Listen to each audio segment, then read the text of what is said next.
Beginning saxophone, the jazz approach.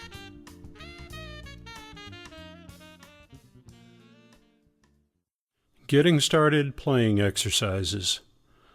Locate the playing exercises in the written portion of the lesson. These exercises focus on three notes, A, B, and G. You will locate fingering diagrams for each of these notes above the music staves. A fingering diagram guide is provided with the lesson. Take a few minutes to cross-reference the fingering diagrams in the guide to your saxophone. The figures that are blackened in the fingering diagram for each note in the lesson represent the keys that are to be pressed on the saxophone. The first note you will play is a B. Refer to the fingering diagram and you will see that the first finger, that's the index finger, of the left hand should press the second key on the front of the saxophone. Close the key firmly while keeping the thumb on the stationary thumb rest. Be certain that you are pressing no side keys with either hand and that all other fingers are lifted above their keys. Music typically has rhythm, but right now your attention should be focused on producing the correct sound. Form an embouchure, as discussed earlier in the lesson.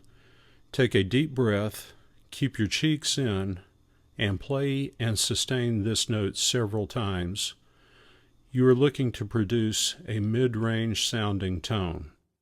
Remember to articulate each of the notes in this portion of the lesson.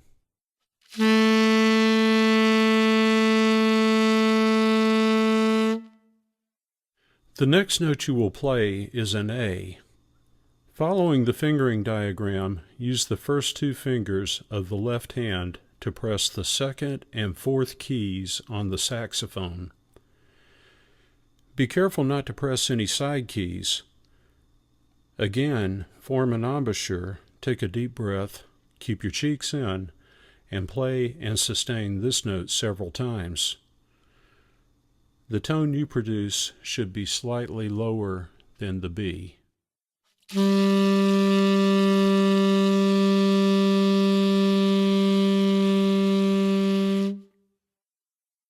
The final note you will learn in this lesson is a G. Press the first three fingers of the left hand on their respective keys while resting the little finger lightly on the larger set of spatula keys. Form an embouchure, take a deep breath, keep your cheeks in, and play and sustain this note several times. The tone you produce now should be lower in pitch than both the B and the A. If the pitch breaks and comes out high, try blowing softer. The low G may be more difficult to produce than the B and A, so continue to work with it until you can sustain the tone several times.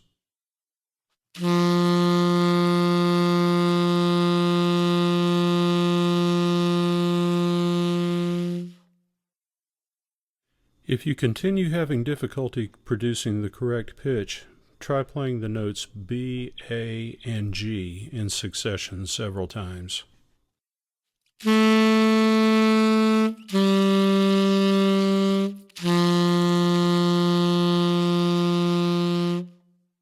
Once you can play each of these tones with consistency, you will be ready to move ahead to exercises 2 through 5. You will be performing these exercises in time, or in other words, with a beat, so have your metronome handy. Let's begin with exercise number 2. Notice the 4/4 symbol at the beginning of the music stave. This is called a time signature. The most important thing the time signature is telling you, at least for now, is that our measures will consist of 4 beats each. A measure is the space between two vertical lines on the music stave. Notice the count of 1, 2, 3, 4 under each measure in exercise 2. Exercise 2 consists of whole notes and whole rest. You have likely seen music with blackened or open notes, often with stems attached to the notes. A whole note has an open circular appearance with no stem. Whole notes in 4/4 time receive 4 beats each. This means that you sustain the tone for a count of 4. Whole rest have the appearance of a blackened rectangle placed on the underside of a horizontal line in the music stave. Whole rest also receive 4 beats of silence. The first whole note in exercise number 2 is a B, followed by a whole rest, a whole note A, another whole rest, etc. Notice again the 1, 2, 3, 4 count written under the stave. This is to remind you to count and keep exact time as you play. I'll set my metronome to 60 and demonstrate the exercise.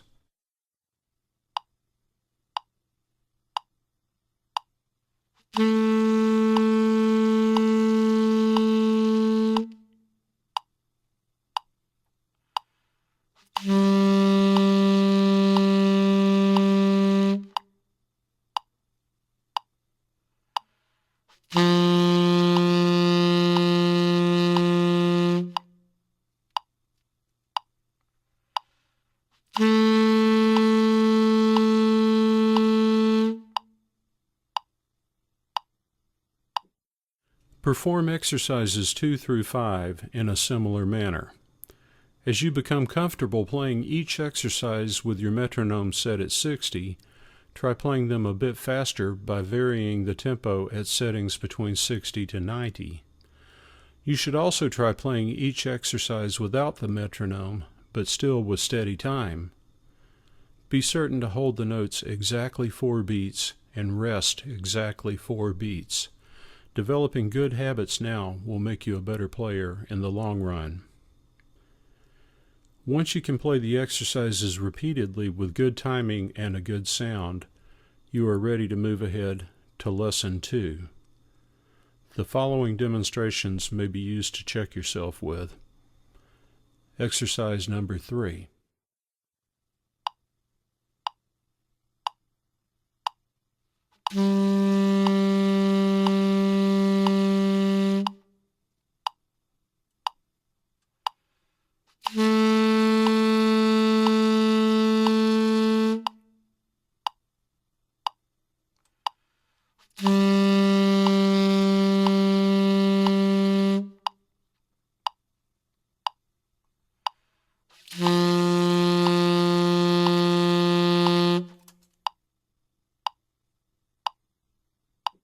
Exercise number 4.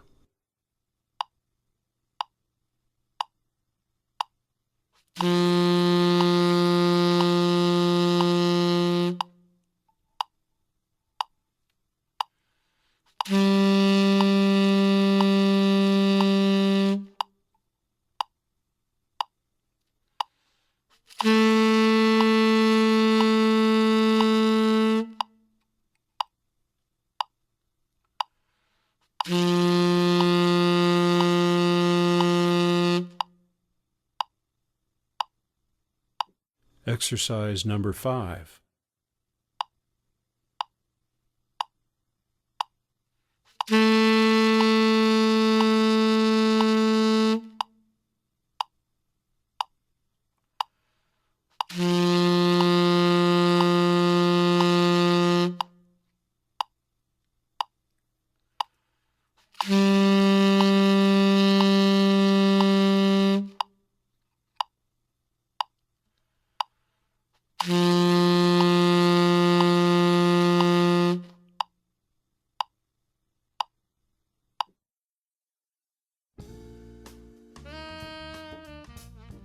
Beginning Sax, the Jazz Approach, is a product of Randy Hunter Jazz. Visit us on the web at beginningsax.com or randyhunterjazz.com.